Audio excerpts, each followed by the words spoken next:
review the battle rope. This equipment is great for cardio, gets your heart rate up, just like similar to biking and running. And it's also great because it has different sizes and variations of the same equipment that you can use, and you can do a ton of stuff with it. They have different weights. Mine is 10 to 15 pound weighted rope here. You can get ones that are pretty light, or you can get ones that are more like tubes as well. They have a couple different variations of there, so keep that in mind when you're training, and based on how much intensity that you want to do. If you have more weighted ropes, you can probably do more of a steady state. You're still going to get your heart rate up. If you have a little bit lighter, you can probably go a little bit harder at first because you're not going to have that weight to keep in mind. Mine are weighted, so I usually have people go moderate to high intensity depending on what times we are doing. So if it's like 10 to 15 second spurts, I might have them go hauling with this equipment, or if it's a little longer duration, we go a more steady state. So they're really fun and they're really creative equipment to work with. So let's go ahead and go over the form. So I want to make sure when I first grab my rope, I walk it all the way out to where it's pulling me forward. Once I feel like it's pulling me forward, I take one step in. This is the distance that we want the rope away from our body. So you see how it's almost at my hip bones? This is where I want the rope to start at.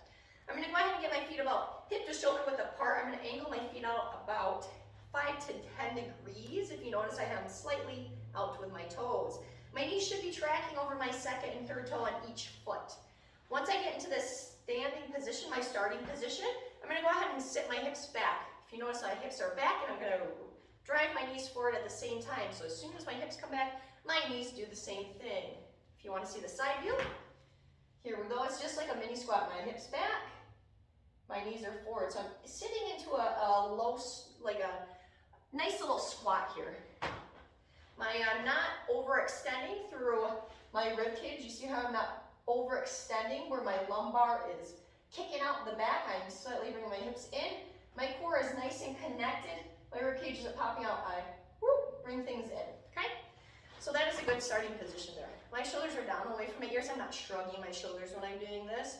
If you feel like you're shrugging, it is too heavy, so you might have to start off with just one, okay? So bring the arms down and away from the ears. I'm going to go ahead and get my core braced. So just like if somebody was going to come in and punch me in the belly, I'm holding it in, so I'm drawing my belly button to the back of my spine. So before I get started, I take a deep breath in. Quick breath out. I'm brace, brace, brace, and belly button to spine, and then I would go ahead and get started. For these movements, there's a couple different ones that you can do, but we're going to start off with alternating. So here we go. We're going to alternate, and it's going to want to pull you forward here. So I'm just actively driving the middle of my feet to the ground. Make sure my big toe is connected to the ground, the ball of my foot, as well as the even amount of the back of my heel.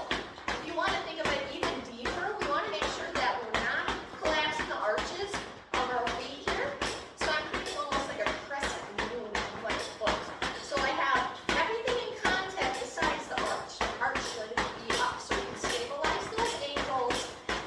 If we stabilize those ankles, then we should be heading in the right direction over that second and third toe, and then we'll be able to stabilize properly through the hips and activate the core. You notice I'm not pulling myself forward here. I'm keeping my shoulders back while I'm alternating those slams. You can start off really light, keep the arms a little low. You can go higher if you want.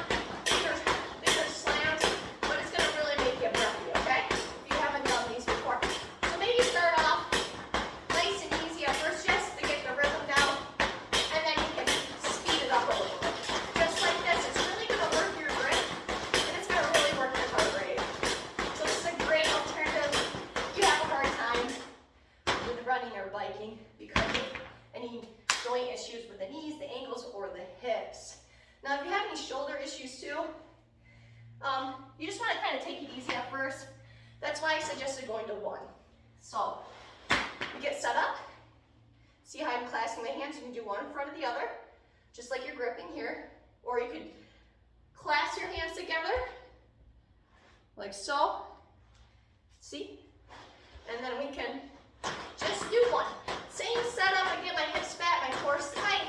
I'm not shrugging my shoulders at the top. My shoulders are down away from the ears. I'm bracing.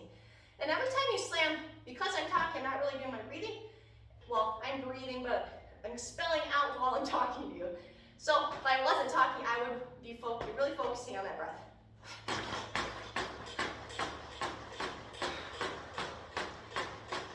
I always want to make sure I'm breathing through that diaphragm too. So the diaphragm is right around your ribcage, right here. We want to make sure when we're breathing, we're expanding out and pulling it back in. We don't want to do chest breathing, which is, we don't want to do that. We don't want those shoulders to lift up. And if we do chest breathing, we want to expand outwards. Same with the diaphragm. So nice, even rate with that breath, just like so. So here we go. Alternate or singles. Here we go. And you can start off slow or little mini ones, just to work depending on what you want to work and how hard you want to go. Now that is the battle row. I hope if you have any questions, please type in your notes below and feel free to give me any critiquing if you need it. Have a wonderful day and get it done.